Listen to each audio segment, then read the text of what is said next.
नमस्कार दोस्तों, मैं अतुल और आप देख रहे हैं अपना YouTube चैनल सरसून। आज बातें हाथरस कांड पे। योगी सरकार के दावों की पोल खुलने लगी है। योगी सरकार के पुलिस में का महकमा जिस तरीके से काम कर रहा है वो अपने आप में शर्मसार करने वाला है। हाथरस कांड बहन मनीषा वाल्मीकि की जो 14 सितंबर को रेप हुआ उसकी कहानी कहता है। जिस मनीषा वाजपेयी ने सपने देखे हुए थे कि मुझे अपनी ज़िंदगी में ये करना है और सारी चीज़ें करनी हैं, मुझे बड़ा होकर के ये होना है, वो सारे के सारे सपने धराशायी हो गए। 4 लोगों ने उसके साथ सामूहिक रेप किया और अगर आप देखेंगे तो उसने ज़िंदगी को लड़ते हुए मतलब एकदम ज़िंदगी को हराने की पूरी कोशिश की, मृत्यु को हराने की पूरी कोशिश की, पर काल ने साथ नहीं छोड़ा और 29 सितंबर को उसकी मौत हो गई। सफदरगढ़ हॉस्पिटल दिल्ली में उसकी मौत हो गई। सोचिए, मतलब निर्भया कांड के बाद कितनी निर्भया लगातार इस रडार पे आती जा रही हैं और उनके साथ इस तरह की चीज़ें होती जा रही हैं। ना कोई रोकने वाला है, ना कानून का डर है, ना किसी चीज़ का डर है।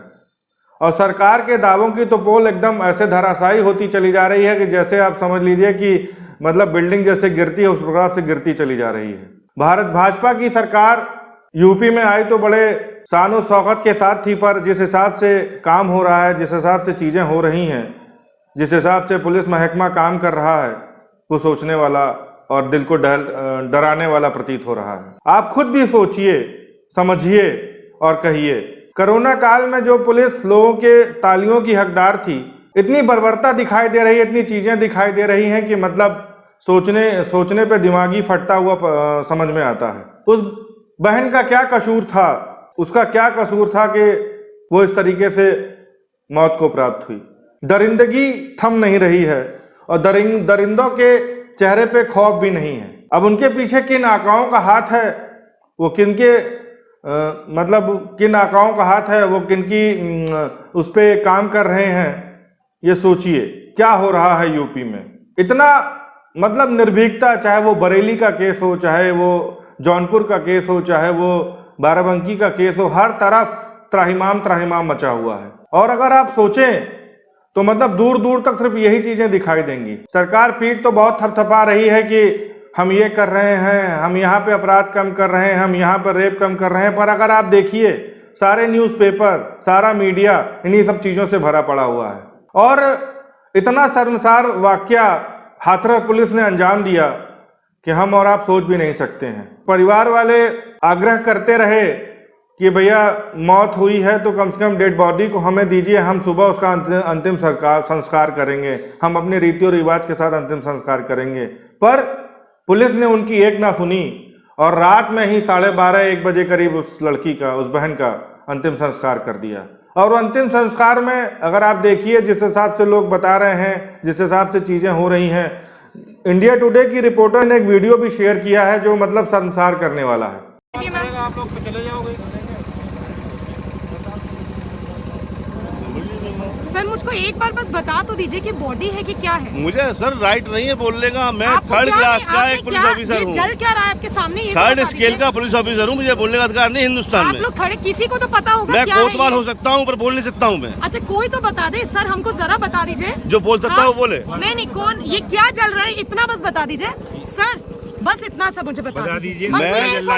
मैं क्राइम ब्रांच में हूँ। कुछ और चल रहा है मुझे आई डोंट नो। नहीं, अभी मैं बाहर से हूँ। नहीं, अभी आपने मुझे बोला कि नहीं बॉडी नहीं है। क्या है सर, बॉडी है कि नहीं है? मेरी ड्यूटी यहाँ पर है आप लोगों को इस बताने के लिए कि आप लोग आगे ना बढ़े। बस यहाँ पर आगे नहीं बढ़ रही हूँ, आप मुझे बता दीजिए क्या चल रहा है। आप इस बारे में डीएम साहब से पूछना आई है। डीएम साहब से आपकी बात हुई है?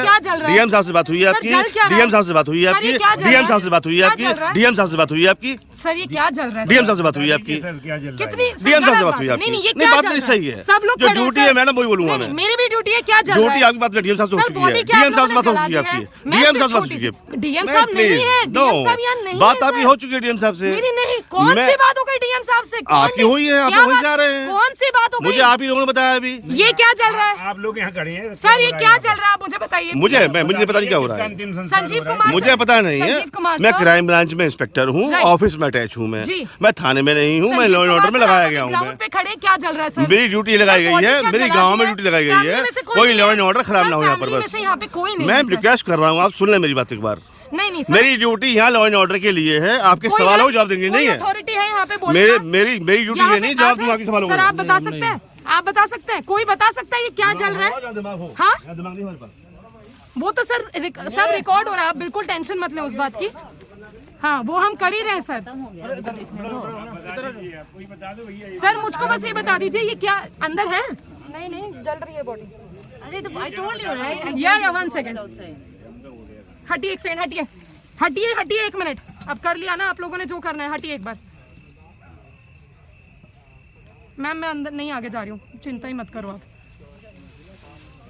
ये जल क्या रहा है ये तो बता दीजिए हमको, बॉडी है कि क्या है ये भी पूछ लिए घी में। उन्होंने दावों को खोलने का पूरा प्रयास किया है, मतलब जो छुपाने की कोशिश की जा रही थी वो उसको उन्होंने अपने वीडियो के माध्यम से खोला भी है। और आप देखिए मतलब ना लकड़ियों का सही से है यूज है, ना रार है, ना घी है, ना सिस्टम है, ना कुछ भी नहीं है, ना कोई मतलब प्रोसेस है, कुछ भी नहीं है। सारी चीजें कहीं ना कहीं त्राहिमाम होती हुई दिखाई दी हैं। और पुलिस के ऊपर तो जरूर क्वेश्चन मार्क उठता है कि भैया ये क्या हो रहा है, ये आप क्या कर रहे हैं। उनके पास कोई जवाब ही नहीं था, कुछ बोलने की मतलब हिम्मत ही नहीं थी। हिम्मत आप कह लीजिए, बोलने के लिए भी उटपटांग चीजें ही बोली जा रही थी कि ये हो गया वो हो गया। इतना गुस्सा लोगों में भरा हुआ है इस हाथरस कांड को लिए। अब योगी जी से परिवार वालों ने मुलाकात की, योगी जी ने कहा हम 25 लाख रुपए देंगे और आपको नौकरी देंगे। क्या आप सोचिए 25 लाख रुपए और नौकरी देने से क्या उस बहन की जीवन वापस आ जाएगा, या क्या उस बहन की जो मतलब जो जिस हिसाब से उसकी छटपटाहट थी वो पूरी हो जाएगी? नहीं होगी। योगी जी जाचिए, योगी जी जागिए, इन सब चीजों पर रोक लगाइए। मतलब शर्म करने वाली बात है, थू करने वाली बात है कि भाई ये हो क्या रहा है। मतलब इस तरह की कैसी चीजें हो रही हैं। और एक दलित बहन के साथ इस तरह की चीजें, जात और धर्म तो एक दूसरे प्रोसेस पे आता है, पर अगर आप देखिए पर इस तरह की केसों का लगातार होना, यूपी में इस तरह की चीजों का लगातार बढ़ना कहीं ना कहीं सिस्टम को, कहीं ना कहीं सरकार को फेलियर करता है।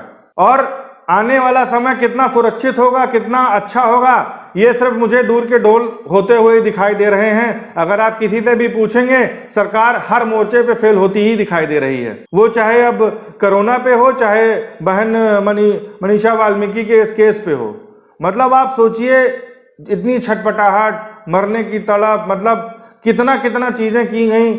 जो मतलब अरेस्टेड आदमी हैं जैसे संदीप है, लवकुश है, राम कुमार है, रवि हैं, ऐसे तथ्य इनको तो बिना पूछे बिना कुछ कहे इनको तो फांसी पे चढ़ा देना चाहिए। और मैं तो अपनी बहनों से ये कहना चाहूंगा कि भैया आप पेन कलम छोड़िए, अपने पास चाकू छुरी कुछ भी रखिए, ऐसे दरिंदों को तुरंत और एट ऑफ द स्पॉट वहां पे उनको सजा दीजिए। वो मर जाएं, बहुत अच्छा है, समाज के लिए गंदगी खत्म हो जाएगी, लड़ने वाले बहुत आगे आएंगे, सपोर्ट करने वाले बहुत आगे आएंगे। पर सरकार जिस तरह से निकम्मी हो गई है, सरकार जिस तरीके से चीजें कर रही है, वो कहीं ना कहीं हमारे जैसे आम आदमियों को, और जैसे लोगों को कहीं ना कहीं बहुत पीड़ा पहुंचाता है। किसी को पैसा देने और नौकरी देने से किसी के जीवन वापस नहीं आ सकता, किसी की छटपटाहट कम नहीं हो सकती, किसी की मौत को आप दरकिनार नहीं कर सकते। जिस प्रोसेस में जिस तरीके की मौत हुई उसको आप भूल नहीं सकते हैं। हाथरस कांड यूपी गवर्नमेंट के मुंह पे एक तमाचा है, और इस तमाचे की गंगनाहट कब तक सुनाई देगी ये भविष्य के गर्त में सुना हुआ है। सरकार कैसे इस पे काम करती है, कैसे पीठ थपथपाती है, ये एक बहुत बड़ा मुद्दा और एक बहुत बड़ा चिंतन है। आज के लिए बस इतना ही। आप देखते रहिए सरसून को लाइक करें, प्रमोट करें और ज़्यादा से ज़्यादा शेयर करें। जय हिंद, जय भारत। Thank you.